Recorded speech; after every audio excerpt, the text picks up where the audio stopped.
So, hello everyone, welcome back to my channel. So I've got a really exciting new video for you all. I'm going to be doing a girl talk video.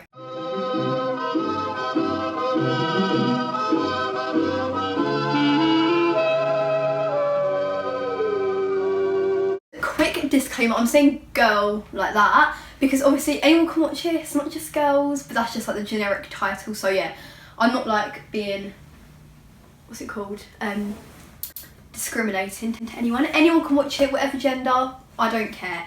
That's just like the title that it is. So yeah, I've got so many topics to talk about. I asked for questions, topics over on my Instagram. It will be in the description. And yeah, before we get started, make sure you hit that subscribe button down below and give it a big thumbs up. I'll wait till the end and see if you like the video to decide. I don't know. But I think this will have to put up into 2 parts because I have so many things to talk about and I have such little storage. But yeah, also I'm in my pyjamas because I thought we're being cute. These are from Primark. I'm blessing you with affordability. Okay, yeah, let's get started. Okay, so I don't really know what to start with. Okay, let's just start with the most generic one, I think. Yeah, right, periods. So I got so many different questions regarding it. Periods, like it was just like periods. That's really weird. I don't know why I'm saying that. So I thought I'd just do like a whole subject based on periods, and I wrote down some questions I got. So yeah, I started mine, I remember, 2016 in December, and I was literally just turned 12 that August. I remember it was the 9th of August, was it? No, not, what am I saying 9th of August, that's my birthday. The 9th of December or the 10th. I don't know, but it was pretty just normal. I had quite a nice experience my first period. I was just standing in the mirror and saw the period and was like, okay, yeah, got my period. I told my like 9-year-old sister first. I don't even know why. No, I know why I told her. Because she had her period talk, because they do it in year 5, don't they? She had it literally the day before, and I was joking about in the car saying I literally don't think I'm going to start mine until I'm like 16. And then I started the next day. How weird is that? So then I told her, and then we have like a really open family. So I just literally was like, I started my period. And that was that. My mum knew, my dad knew, and then my mum told like my family, like it was like some celebration, I don't know. Yeah, because that was one of the questions, telling your mum. And I tell my mum anything, like, really. So I know a lot of people can't. But trust me, your mum has a period. Unless, because some people when they get older, they lose it, don't they? Like it goes after a while, unless your mum's quite more like older. Then, but she's had a period. Your mum would have had a period once upon a time in her life, still probably does have a period. It will be completely normal for her. She will not judge you. She is your mum and she just won't judge you. And you need to tell her because then she can help you, unless you're like an expert on periods, I don't even know. But I hope that kind of helped. And cramps, that was another big one. I don't get cramps and I'm so happy about that because I already have chronic pain, which is, I'm not going to say it, please type it up. I'm basically in pain 24/7 in my bones. Look it up because it's a very long description. And I don't know if I could deal with cramps because they are, from what people say, like my best friend has them and they seem horrific, so I'm extremely sorry. I do get little tiny cramps like the week before my period, but then they're okay, like they're just like a sharp pain, but they only last for like 1 minute, so that don't bother me. But I know some people get them so bad and I honestly feel so bad, so I can't really give advice on that because I don't know what helps them. However, I did, when I first started my period, I would get headaches so badly, really badly. I don't get them anymore. Yeah, okay, moods.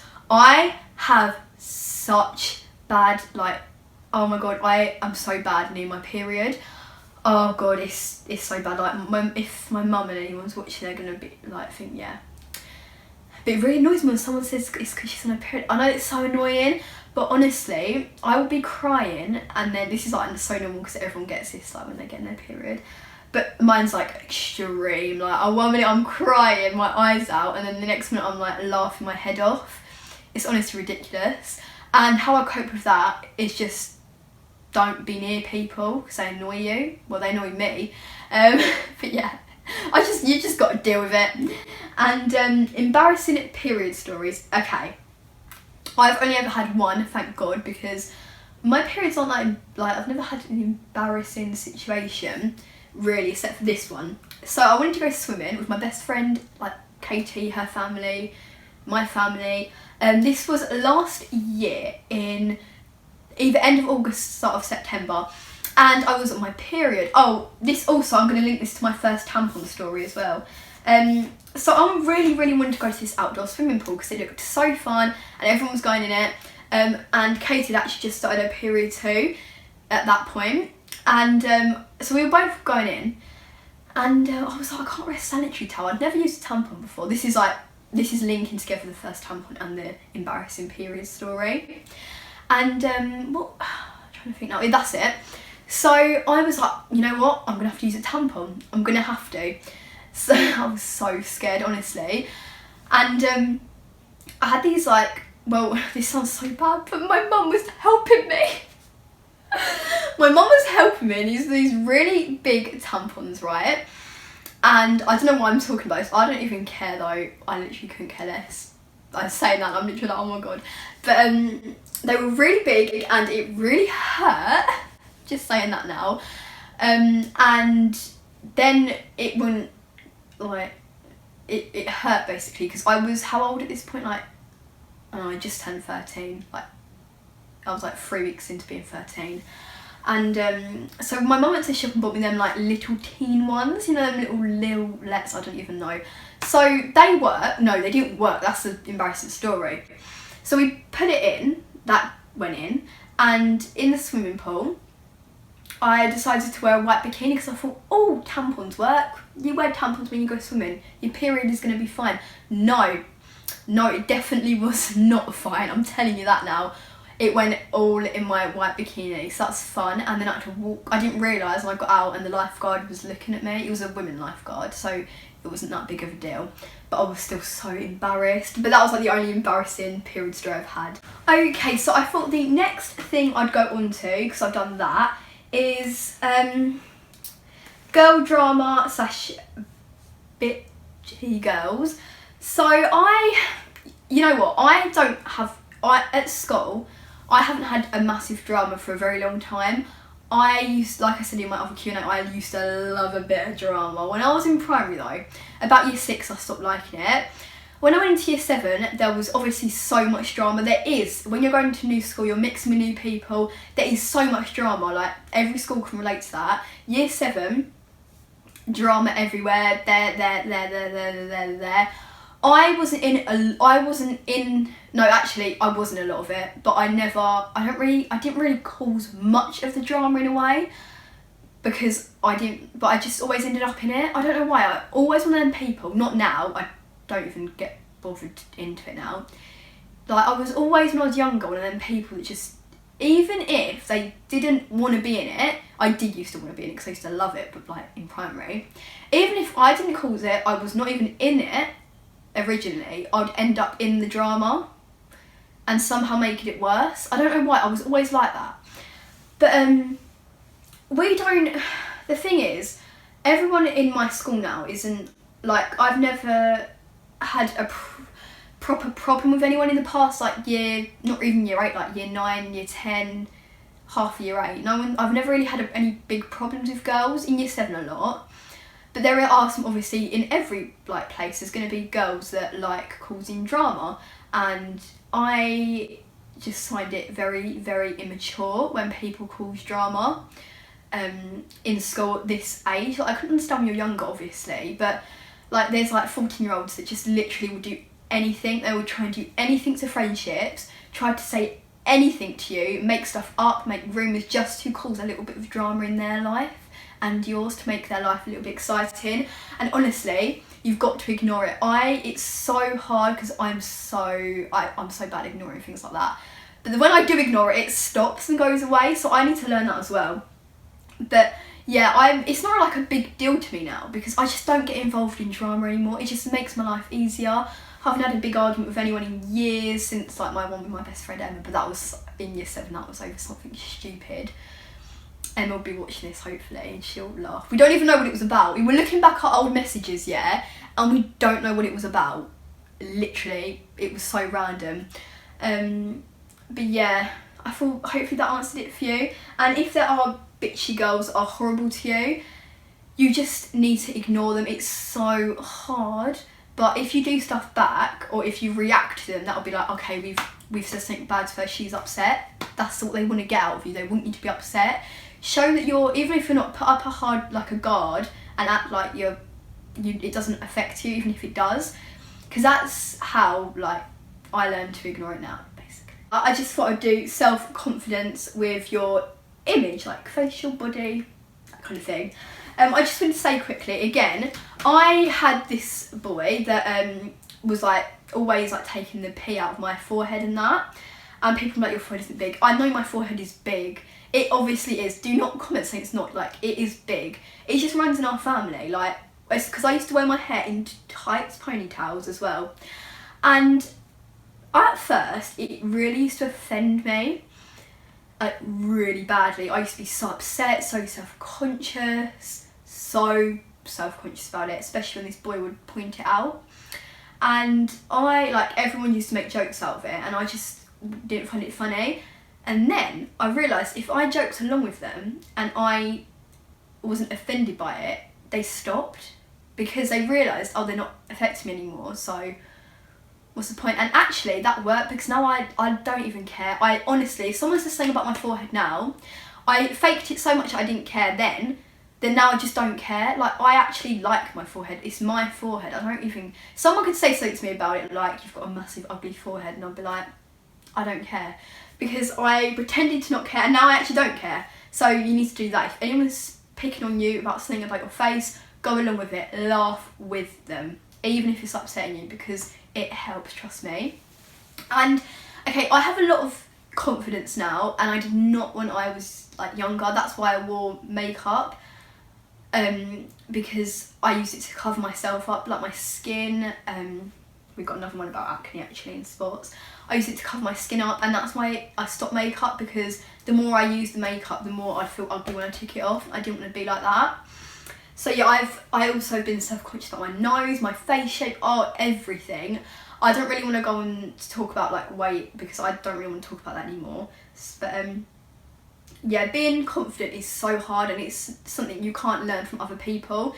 It's got to come from you. You not learn confidence from someone telling you something to try and get you to be confident. It won't work like that. You've got to love yourself, and you've got to learn to be confident yourself. Okay, so the next one is, this is really controversial, but thoughts on abortion, termination, whatever you want to call it. Okay. So if you get triggered by things like this, don't listen to my opinion, because in a way it can be controversial, but this is my opinion, so don't listen to it if you don't care about it, and don't attack me, because everyone's allowed to have their own opinion. I think, I'm going to call it termination. No, I don't know what I want to call it. I'm just going to say abortion. I think it's okay and not okay. I know that's not an actual answer, but I'm going to give you my answer to it, and this is my reason why I think it's okay but also not okay. I have different situations where I think abortion is fine, but where it's not fine. For example, say you're really young, and you actually use protection, and sometimes things split, okay? Sometimes things don't work, there's accidents happen, okay? I think when you're young, things like that happen, that's fine, because you're obviously young and it was an accident, you tried to be safe and the nature went against you on that term. I think, yeah, that is okay, as long as you've not had the baby for a very long time after, because then you've only had it for a few weeks, because then I think that's a baby, you can't get rid of that then. However, when I think it's not okay is when you deliberately don't use any protection, even birth control, and even if you can't take that, use something, you know what I mean? I don't really want to say it because I don't know if I'll get demonetised, I don't know. But use something. It's when people, this really annoys me, when people don't use protection, they get pregnant and they're like, bye baby. You don't do that. You use protection, because you clearly don't, I don't get why people do that. They don't want the baby, they get they don't use any sort of protection, and then they just abort it, and they keep doing it. Some people keep doing it, and I just think that's so wrong. But then again, if you're in the wrong, if you're like, say you're, I don't know, say you've used protection and it hasn't worked, and you're too young, you're just not in the right money situation, because it's not fair, again, bringing a baby into a poor family, not poor family, but like where you can't afford the baby, because then that's just not fair on the baby. Does that make sense? So yeah, it depends. My opinion is, depends on what situation you are in. Yeah. This one I quite liked. Asking your mum to wear thongs. Okay, I never asked my mum. I don't really know. I haven't worn them for that long, but I just find them comfier. Like, I've never been one of them people to like ask my mum. Like, I just shaved my legs when I wanted to. I just did whatever I wanted to. Because my mum just doesn't care. Like, I wouldn't ever go up to my mum and be like, can I wear thongs, please? I'd just buy them. And I honestly don't think my mum cares, because they are just thongs and I find them comfier, to be honest. Okay, best bras. So I'm going to have to say the most expensive one, Victoria's Secret, they are. I'm being honest. I haven't found one better. I have a lot of Primark bras, but I just can tell the difference so much. You can't, like, try and get a Victoria's Secret bra for 20 quid in the sale, because they're usually like 50 quid. It's ridiculous, but honestly they're the only ones I can wear. Like, they're so comfy. I had 3, but I got rid of 2, so I only have 1 now because the other 2 were too big. But yeah, Victoria's Secret, I'm gonna have to say, I'm really sorry. You can get like second-hand ones if you don't mind second-hand ones, but yeah, they are the best ones in my opinion. Okay, so the next one is what to do if you like someone. I think this is going to be the last one for this video, but I do have a part 2 coming because I have so many more things to talk about. Okay, so have I actually asked a boy out? Yes, I have. I have, but it was really easy, because like I knew he liked me too, because I just knew it, because he told me. So that was really easy, but I did it in such a cringe way. You don't even know. I was 11 years old. No, I was reading back from old texts. I thought that was such a cool way to ask someone out. I can't even say it, because I literally looked up on the internet how to ask boys out in a good way. Oh no. Oh my god, when I leave school I can tell you some of these funny stories, but oh, that was so cringy. Okay, so my advice here, what to do if you like someone, I would tell them, but to be safe. I know people are like, oh, just tell them, it might be fine. We all know that it might not be fine. They might then tell everyone that you said that. My advice is, say you like them, like say that you like them in some way that's not too serious, and then if they react good, then be like, do you think something could work? And if they react bad, say it was a prank. I'm sorry, but this has worked. Not for me, I've never done that, but people have done it to me. And my best friend did it once. Just do that. Just honestly, it will work. Just say, oh, sorry, that was a prank. Just see how you would react. Just say that. So it might not work with some people, but trust me, it will work if you're younger. Probably not my age, it wouldn't work. But I know I have a lot of like people that are in year 7, 8. It'd probably work then. So yeah. But yeah, that is going to be it for today's video. I'm literally going to film my part 2 very shortly. But I really, really hope you enjoyed. Give it a big, big, big old thumbs up. And I really hope you enjoyed your day, evening, morning, whenever you're watching this. And I hope you enjoyed this video. Subscribe. Yeah, already said that. I love you all so much. Bye. So weird. Part 2 will be out either the next day after this, probably. Or like similar day. I don't know.